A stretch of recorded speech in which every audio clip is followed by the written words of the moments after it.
Alyson O'Connor. So she is half of Rust Belt Love, a former tenant in the Market Arcade, sorry. And she and her husband, Nick, have been bringing beautiful paper products to life for over a decade, from hand-illustrated wedding invitations to thoughtful greeting cards. Their work blends artistry and craftsmanship with heart. So please welcome Alyson O'Connor.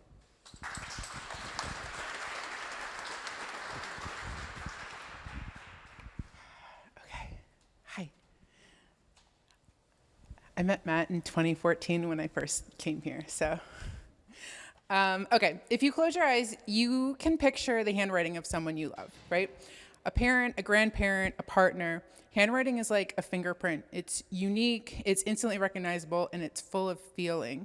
The same feeling that you can't get from a text or an email. It's something about handwriting that imprints itself on our hearts. I'm Alyson O'Connor. I own Rust Belt Love with my husband, Nick, here in Buffalo. I started the business 15 years ago from our home on Richmond Avenue, making wedding invitations for friends and friends of friends, and this building has a major part of our story.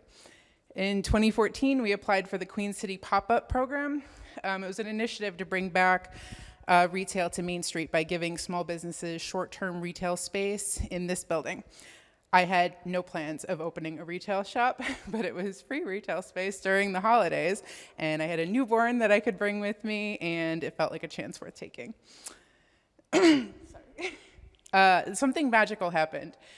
People were so excited to see shopping coming back to Main Street. We were tucked inside this beautiful old building that most people thought was still a movie theater. We were like right back in here. And it was amazing to see the revitalization happening in the building. A year later, we opened our permanent shop on the Washington Street side. We were terrified of the size of the space, so it was actually a co-op when we first started, and we had other wedding businesses in there with us. But eventually, we grew into the whole space and expanded our card line and our stationery collections. 3 years later, we moved to a larger space across the hall, and that had room for production. Practically every week, someone would walk in here and say, I didn't even know this was here. The retail presence on Main Street grew a little bit more every single year, and by January 2020, every retail space in the first floor of the building was occupied. Then, March of 2020, COVID hit Main Street like a brick wall. All the retail closed, weddings were canceled, and for the first time in 5 years, we didn't have a storefront to staff. I made the mistake of telling Nick that I would go camping, and we spent most of the summer in tents and in nature, which was actually a gift. For years, I'd wanted to launch a line of letterpress stationery for wholesale, which would mean we could sell the stationery to other gift shops like ours around the country. So that summer, I spent hours drawing in nature, so grateful to have this opportunity to bring more connection to people.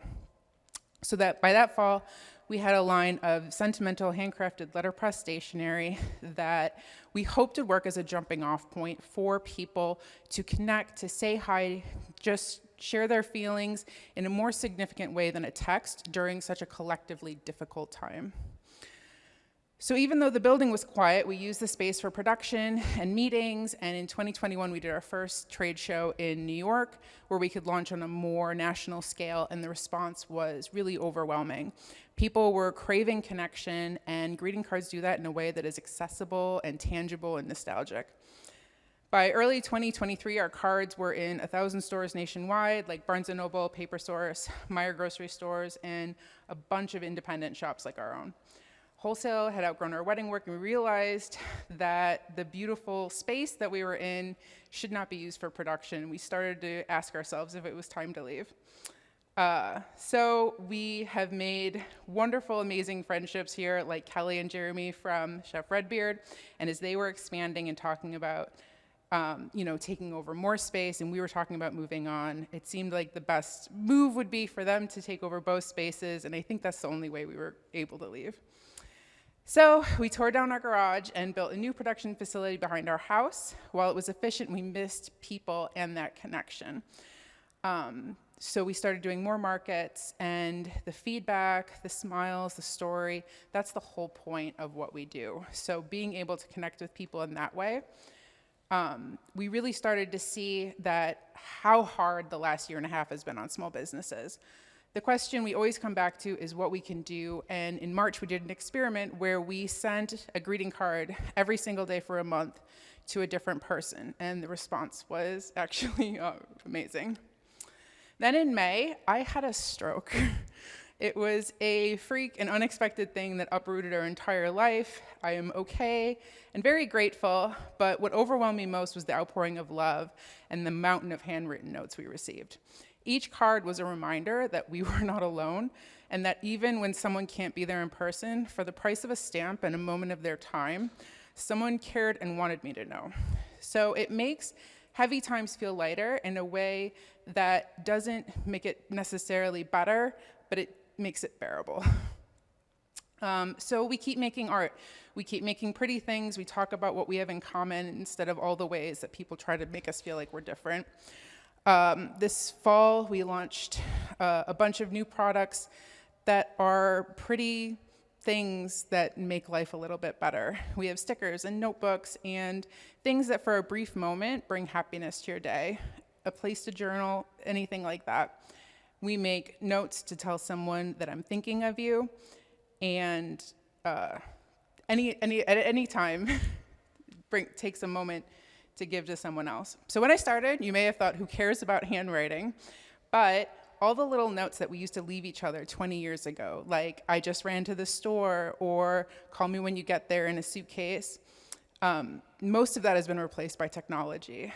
But that's what makes a real handwritten note all that much more important. And I don't think it's something any of us should leave behind. Sorry, I went over. Fine, that's great. You did amazing.